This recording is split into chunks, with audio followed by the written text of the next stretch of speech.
There are many challenges facing HR and OD over the next 2 to 3 years.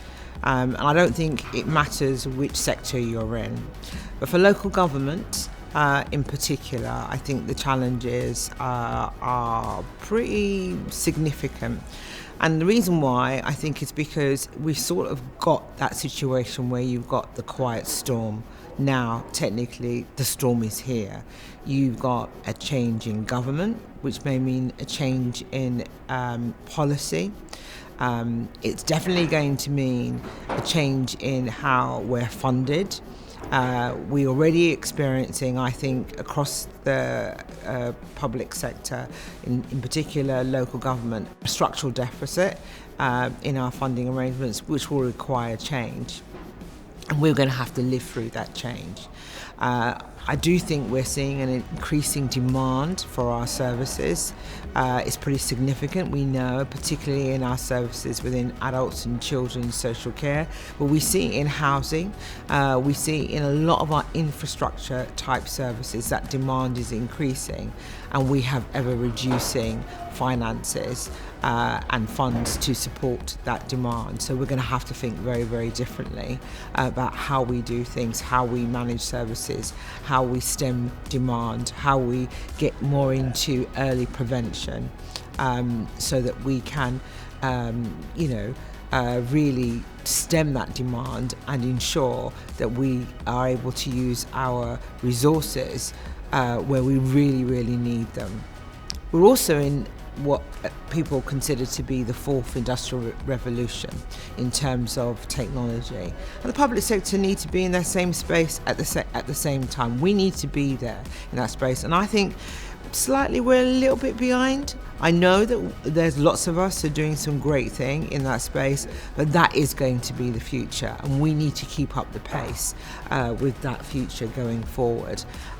So I think that's going to be the other area. So what I'm talking about there is around where I think a lot more of our public sector colleagues in local government looking at what are the transformational requirements for their services. Those are the things that we're going to be looking at. So we're talking about service design, we're talking about machine learning, we're talking about AI, we're talking about more user-centered approach to our services. Those are the things that I think that we need as HR professionals to be more adept at, to be more knowledgeable about, and to be able to support the services that are going to experience those changes, to support them through those changes as well. So I think that's going to be another challenge. I do think we'll continue to see a war on talent. It's always been the case, but I think in this case, I would like for us to focus a little bit more on skills development. So there's always going to be a war on talent where, we have a situation of where there is a time lag, isn't there?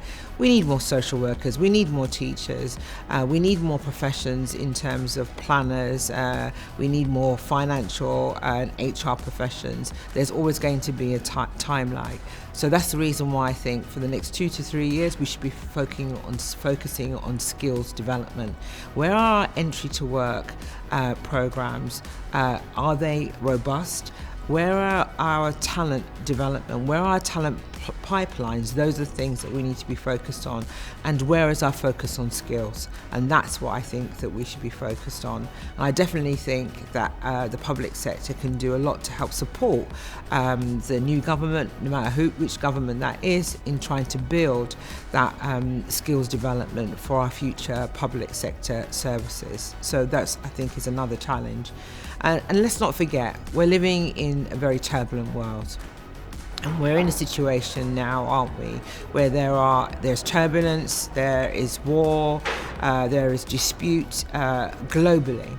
And we're still living through leaving the European Union and building different relationships. All of that context, all of that change changes the dynamics of our populations, the people that we serve, the way that people think, the way that they consume information, the needs that they have are all changing. And those are the things that I think that we cannot ignore as HR and OD professionals, because we're talking about, aren't we, the dynamics, the behaviours of how people operate and behave. We're talking about the issues that should concern us in terms of well-being, diversity, engagement, feelings of inclusion.